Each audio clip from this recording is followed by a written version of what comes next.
In this video, we're going to recap the concepts of relations and functions which were covered in Year 11 methods. Now, a relation is just a set of ordered pairs. It can be graphed or it can be described as a rule, but it's really just a set of coordinates or a set of ordered pairs meaning coordinates. So a really simple example of a relation would be the set of ordered pairs 1, 3, 2, 7 and 3, 6. And we could graph this if we wanted to on a set of axes. It doesn't necessarily follow a rule, but we could just graph it as a series of points, something like this. 1, 7 here, 1, 3 here, 2, 7 and 3, 6. What we're more likely to see in Year 12 methods is a relation which can be described as a rule. And again, a really simple example would be something like y equals x squared minus 1. Now we know that if we were to graph this, we would graph a parabola with the turning point down here at 0, -1.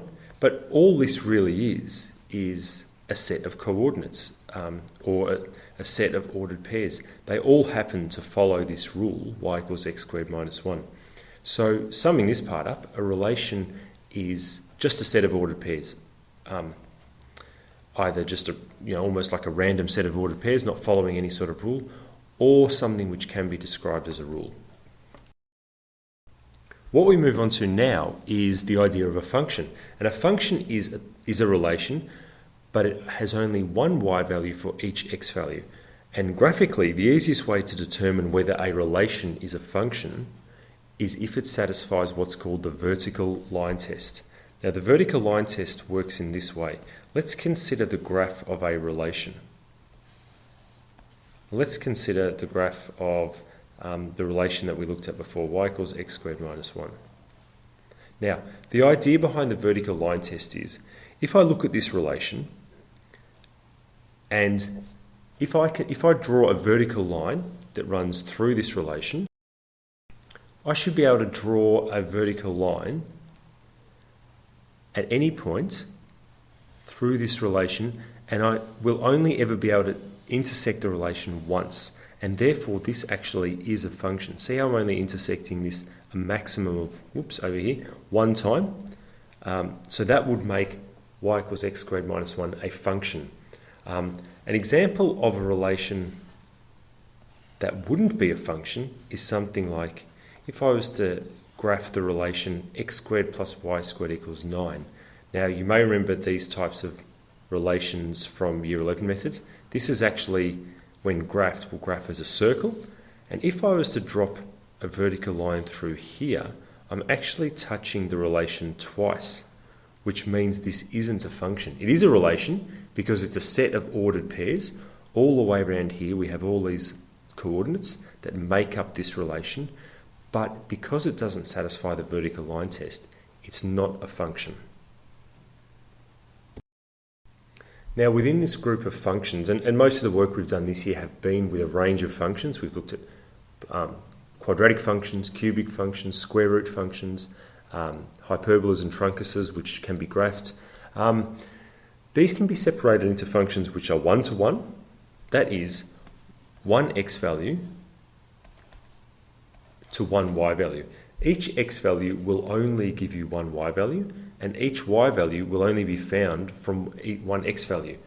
Common examples of one-to-one functions include linear functions. So, for example, this point here, if I substitute this x value into the function, I'm going to get this y value.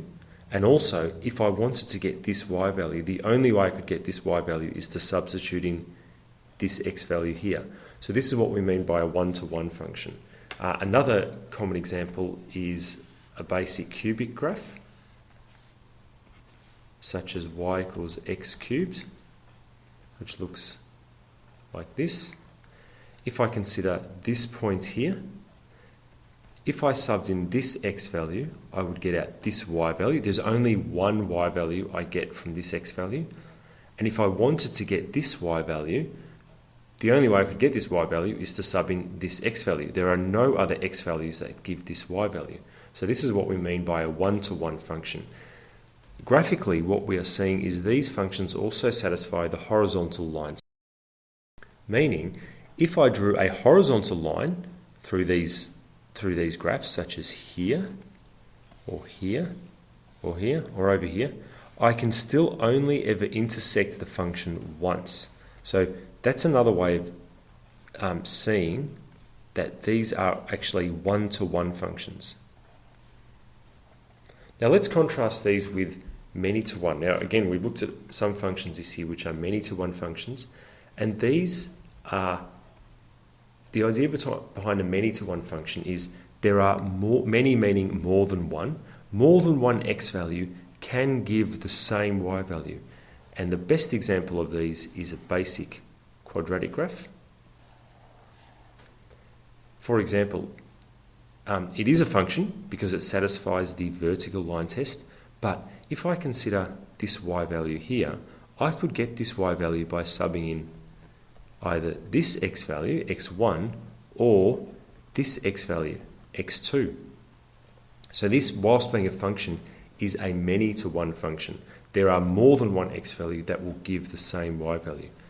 Graphically, what we see is these types of functions will not satisfy the horizontal line test. Meaning, I can draw a horizontal line through this function and it will actually pass through more than once.